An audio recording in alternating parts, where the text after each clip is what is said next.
Assalamualaikum warahmatullahi wabarakatuh. Nama saya Auliana Rahma Harahap, NIM 1920500104, dosen pengampu Bapak Maulana Arafat Lubis, MPD. Pancasila.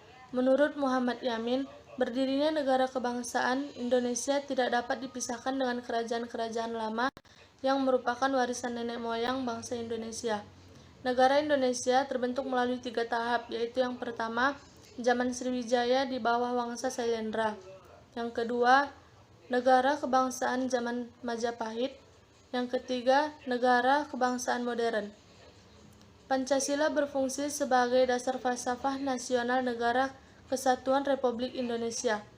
Mengenai sejarah Indonesia, dalam proses ini dan setelah ditetapkannya Pancasila sebagai dasar negara, ada beberapa hal yang perlu dipahami di masa lalu. Hal ini terkait dengan perjuangan kerajaan untuk menjaga kelangsungan hidup bangsa Indonesia.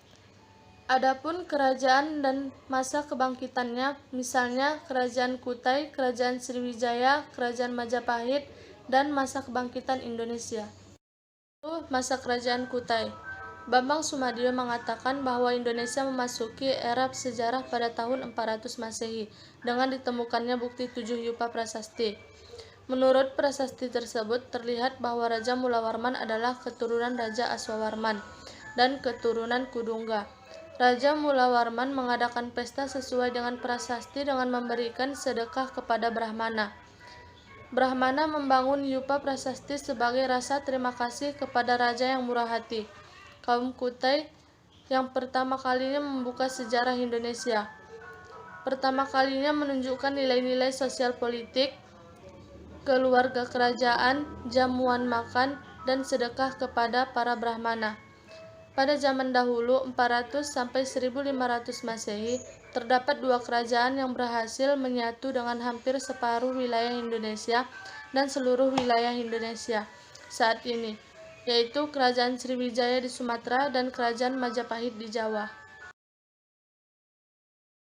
Masa Kerajaan Sriwijaya.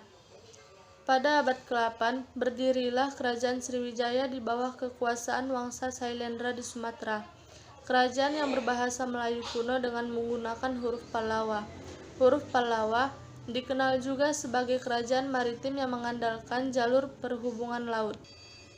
Kekuasaan Sriwijaya menguasai Selat Sunda kemudian Selat Malaka. Sistem perdagangan telah diatur dengan baik, di mana pemerintah melalui pengawal raja membentuk suatu badan yang dapat mengumpulkan hasil kerajinan rakyat sehingga rakyat mengalami kemudahan dalam pemasaran. Sistem pemerintahan sudah terdapat pegawai pengurus pajak, harta benda kerajaan, rohaniawan yang menjadi pengawal teknis pembangunan gedung-gedung dan patung-patung suci. Sehingga saat itu kerajaan dapat menjalankan sistem negaranya dengan nilai-nilai ketuhanan. Masa Kerajaan Majapahit. Kerajaan Majapahit berdiri pada tahun 1293. Saat itu Kerajaan Majapahit sedang mencapai zaman keemasannya pada pemerintahan Raja Hayam Wuruk dengan Majapahit Gajah Mada. Pada waktu itu agama Hindu dan Buddha hidup berdampingan dengan damai dalam satu kerajaan. Sebelum Kerajaan Majapahit berdiri telah muncul kerajaan-kerajaan di Jawa Tengah dan di Jawa Timur secara silih berganti, yaitu Kerajaan Kalibangga dan Sanjaya. Sebagai refleksi puncak budaya dari kerajaan tersebut ialah dibangunnya Candi Borobudur dan Candi Prambanan. Daerah Jawa Timur muncul pula kerajaan-kerajaan seperti Isana, Dharmawangsa, dan Airlangga. Agama yang diakui di kerajaan tersebut yaitu agama Buddha, agama Wisnu, agama Siwa yang telah hidup berdampingan secara damai. Nilai-nilai kemanusiaan telah tercermin dalam kerajaan ini. Terbukti menurut prasasti Kalagen bahwa Raja Airlangga telah mengadakan hubungan dagang dan bekerja sama dengan Benggala, Kola, dan Campa. Nilai-nilai sila keempat telah terwujud karena diangkatnya Airlangga sebagai raja melalui musyawarah antara pengikut Airlangga dengan rakyat kaum Brahmana. Sedangkan nilai-nilai keadilan sosial terwujud pada saat Raja Airlangga memerintahkan untuk membuat tanggul dan waduk demi kesejahteraan pertanian rakyat. Kebangkitan Indonesia. Sebagai tindak lanjut dari janji Jepang, maka pada tanggal 1 Maret 1945 Jepang mengumumkan akan dibentuknya Badan Penyelidik Usaha-Usaha Persiapan Kemerdekaan Indonesia atau BPUPKI, yang dimaknai dalam bahasa Jepang disebut Dokuritsu Junbi Tosakai. BPUPKI dibentuk pada tanggal 29 April 1945. Terbentuknya BPUPKI secara legal mempersiapkan kemerdekaan Indonesia untuk merumuskan syarat-syarat yang harus dipenuhi sebagai negara merdeka. Oleh karena itu, peristiwa ini dapat dijadikan sebagai tonggak sejarah perjuangan bangsa Indonesia dalam mencapai cita-citanya. Proses perumusan Pancasila diawali ketika dalam sidang BPUPKI pertama oleh Dr. Rajiman Widyodiningrat mengajukan suatu masalah tentang suatu rumusan dasar negara Indonesia yang akan dibentuk. Pada sidang tersebut dihadiri oleh Insinyur Soekarno, Profesor Muhammad Yamin, dan Supomo yang bertindak sebagai pembicara. Pada tanggal 1 Juni 1945, Soekarno berpidato dalam sidang BPUPKI mengenai rumusan dasar negara Indonesia. Kemudian Soekarno memberi nama istilah dasar negara dengan nama Pancasila yang berarti 5 dasar.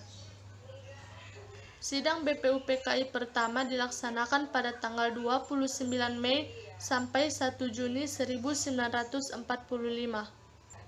Sedangkan sidang BPUPKI yang kedua dilaksanakan pada tanggal 10 sampai 16 Juli 1945. Pancasila di eranya. A. Pancasila di masa Orde Lama. B. Pancasila di masa Orde Baru. C. Pancasila di masa reformasi atau masa kini. Pendidikan kewarganegaraan. Menurut Collison, sejarah pendidikan kewarganegaraan terbagi atas 3 periode, yaitu masa sebelum proklamasi, masa proklamasi, dan masa perkembangan era reformasi sampai sekarang. Definisi PPKN. Pancasila adalah 5 asas moral yang relevan untuk ditetapkan menjadi dasar negara. Karena itu, nilai-nilai Pancasila yang juga memiliki ilmu pengetahuan dari aspek ontologi, epistemologi, dan aksiologi itu harus mampu dijadikan landasan dasar dalam upaya membangun Pancasila dan mengatasi persoalan bangsa Indonesia saat ini. Pancasila menurut para ahli yaitu: yang pertama, Profesor Muhammad Yamin, Pancasila dalam bahasa Sanskerta terdapat 2 istilah, yaitu panca yang berarti 5 dan sila yang berarti sendi, alas, dasar, prinsip, atau asas, atau peraturan tingkah laku yang penting dan baik. Maka demikian, Pancasila merupakan 5 dasar yang berisi pedoman atau aturan tentang tingkah laku yang penting dan baik. 2. Insinyur Soekarno.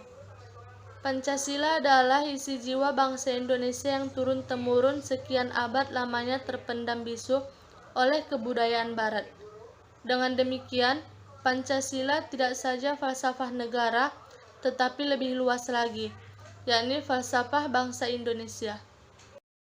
Mungkin hanya itu yang dapat saya sampaikan, kurang dan lebihnya saya mohon maaf. Assalamualaikum warahmatullahi wabarakatuh.